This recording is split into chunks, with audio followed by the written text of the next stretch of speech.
Hay promesas que nacen en el corazón de un joven y que deben atravesar el desierto más oscuro antes de ver la luz. Hay destinos tan grandes que solo pueden ser forjados en el fuego de la aflicción. Esta es la historia de un soñador, un muchacho llamado José, cuyo viaje desde el pozo del abandono hasta el palacio del poder nos enseña que los planes de Dios son más grandes que nuestras peores pesadillas y que su mano puede tejer un tapiz de redención con los hilos rotos del odio y la traición. Todo comienza en los campos de Canaán, en el hogar de un anciano llamado Jacob. José era el hijo de su vejez, el primogénito de Raquel, la esposa que había amado con todo su corazón. Este amor se desbordaba sobre el muchacho, distinguiéndolo de sus 10 hermanos mayores. Como un símbolo visible de este favor, Jacob le regaló una túnica de muchos colores,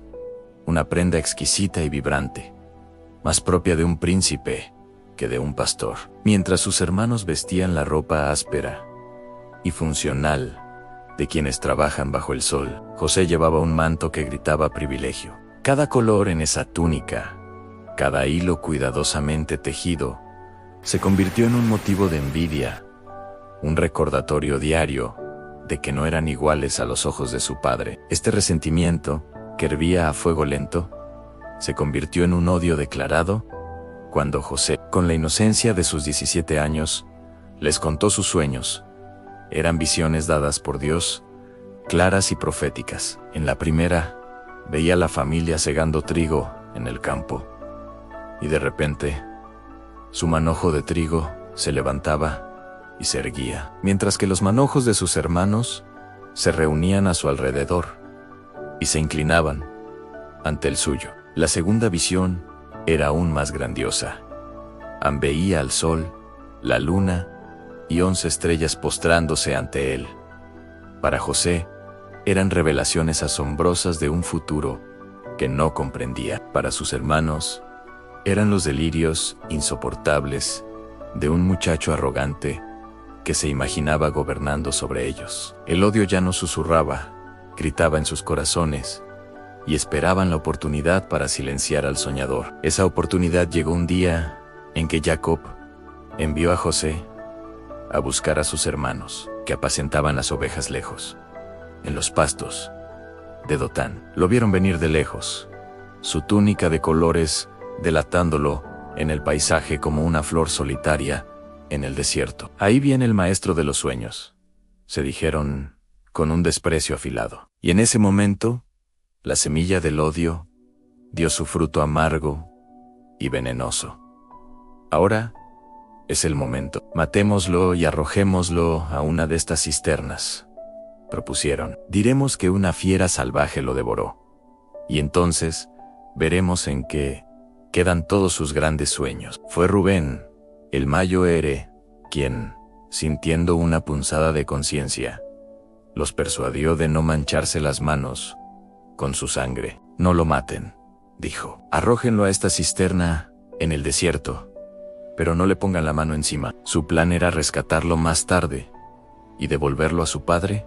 Así lo hicieron. Cuando José llegó, lo rodearon, le arrancaron brutalmente su túnica, el símbolo de su identidad y del amor de su padre, y lo lanzaron a un pozo oscuro, seco y frío. Ignoraron sus gritos, sus súplicas y el terror en sus ojos, mientras se sentaban tranquilamente a comer, indiferentes al sufrimiento de su propio hermano. En esa oscuridad asfixiante, rodeado por el silencio y las frías paredes de piedra, José experimentó el abandono en su forma más cruel, traicionado por aquellos que compartían su misma sangre. Poco después, vieron pasar una caravana de mercaderes ismaelitas que se dirigía a la lejana y misteriosa Egipto. Fue Judá quien, con una lógica fría y calculadora, sugirió venderlo. ¿Qué ganamos con matar a nuestro hermano y ocultar su sangre?,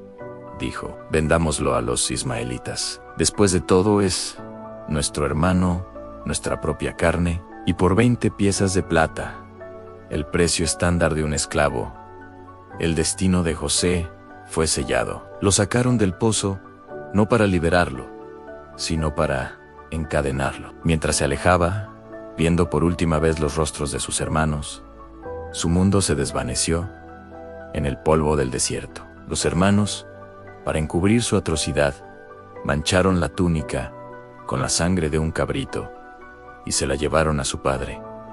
¿Reconoces si esta es la túnica de tu hijo?, preguntaron, escondiendo su culpa tras una falsa preocupación. Jacob la reconoció al instante, y su corazón se partió en 1000 pedazos. «Es la túnica de mi hijo», gritó.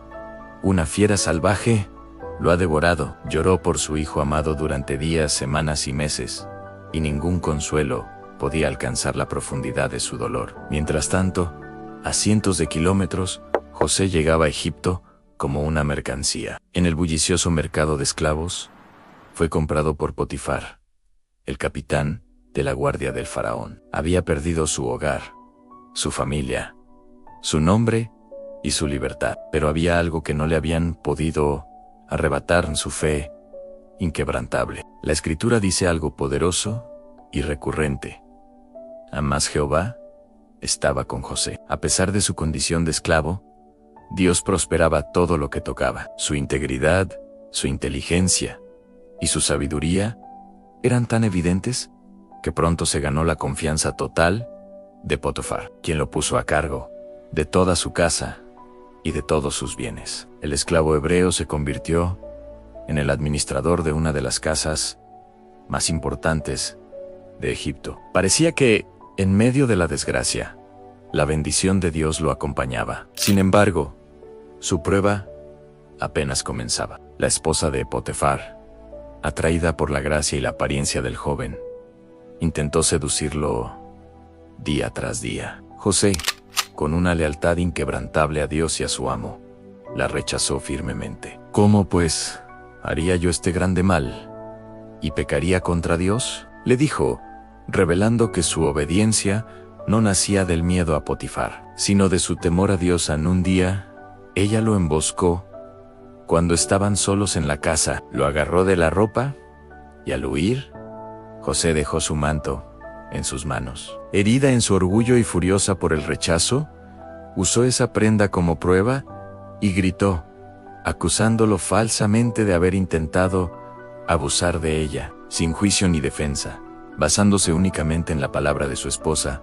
Potifar, lleno de ira, arrojó a José a la cárcel del rey, de la cisterna a la esclavitud, y de la esclavitud a la prisión. Cada vez que hacía lo correcto, su situación empeoraba dramáticamente. En esa mazmorra, en la oscuridad, la humedad y el olvido, ¿dónde estaban ahora sus sueños de grandeza? ¿Dónde estaba su Dios? Pudo haberse llenado de amargura y resentimiento, pero una vez más, la Escritura afirma: Jehová estaba con él. Incluso en la cárcel, su carácter y su don de liderazgo brillaron, y se ganó la confianza del carcelero, quien le encargó el cuidado de los demás prisioneros. Allí conoció al copero y al panadero del faraón, quienes habían caído en desgracia. Una noche, ambos tuvieron sueños que los dejaron perturbados. José, viendo la tristeza en sus rostros,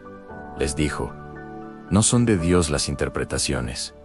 Contádmelo ahora». Interpretó sus sueños, anunciando la restauración del copero y la muerte del panadero. «Solo te pido esto», le dijo al copero: «acuérdate de mí cuando te vaya bien y sácame de esta casa». 3 días después, todo sucedió como José había dicho. Pero el copero, una vez restaurado en la opulencia del palacio, se olvidó de José, y pasaron 2 años más. 730 días de silencio, de espera, de fe, puesta a prueba en la monotonía de un calabozo. Hasta que una noche, el faraón, el hombre más poderoso del mundo, tuvo 2 sueños que perturbaron su espíritu y que ninguno de sus magos ni sabios pudo interpretar. Fue entonces, y solo entonces, que el copero recordó al joven hebreo en la prisión. Sacaron a José deprisa, lo afeitaron y lo vistieron para que se presentara ante el faraón, con una humildad y una calma que solo podían venir de años de comunión con Dios en la oscuridad. José le dijo al faraón: no está en mí. Dios será el que dé respuesta propicia a Faraón. José interpretó los sueños, en 7 años, de una abundancia sin precedentes, seguidos de 7 años, de una hambruna devastadora, y no solo interpretó, sino que, movido por el Espíritu de Dios, le dio a Faraón un plan detallado para salvar a la nación. Asombrado por su increíble sabiduría, el Faraón dijo a sus siervos: hallaremos a otro hombre como este, en quien esté el Espíritu de Dios, y en un solo día, por decreto divino, José pasó de ser un prisionero olvidado a ser el segundo al mando de todo Egipto. El esclavo, el prisionero, el soñador, se convirtió en el salvador de la nación. Los años de hambre llegaron, y la hambruna obligó a 10 hombres a viajar desde Canaán a Egipto, en busca de grano. Eran sus hermanos. Se presentaron ante el poderoso gobernador, Zafinat-Penía. Uno, sin tener la menor idea de quién era, se inclinaron rostro en tierra. El sueño se había cumplido. José lo reconoció al instante, pero controló la tormenta de emociones en su interior. Los probó, acusándolos de ser espías y exigiendo que trajeran a su hermano menor, Benjamín. Quería saber si sus corazones habían cambiado. Cuando regresaron con Benjamín y Judá, en un acto de increíble sacrificio, ofreció su propia vida como esclavo para salvar al muchacho y no romper el corazón de su padre. José vio la prueba de su transformación. Ya no pudo contenerse, llorando tan fuerte que toda la corte lo escuchó. Les reveló su identidad: yo soy José, vuestro hermano, el que vendisteis para Egipto. Ellos quedaron paralizados de miedo, esperando la justa venganza. Pero de la boca de José salieron palabras de una gracia que solo podía venir de Dios. Ahora pues, no os entristezcáis. No fue vuestra maldad, sino el plan de Dios. Para preservación de vida, me envió Dios delante de vosotros. Es verdad que vosotros pensasteis mal contra mí, mas Dios lo encaminó a bien, para hacer lo que vemos hoy, para mantener en vida a mucho pueblo. José no solo los perdonó, sino que salvó a toda su familia. El pozo, la esclavitud y la prisión no fueron un desvío en su destino, sino el camino exacto que Dios usó para cumplir su promesa. Esta historia nos recuerda que, aunque el mundo nos traicione y nos arroje a pozos de desesperación, hay un propósito divino obrando en el silencio. Si esta historia ha tocado tu vida, escribe amén y compártela, para que otros puedan recordar que ninguna cisterna es tan profunda como para que la mano de Dios no pueda alcanzarnos.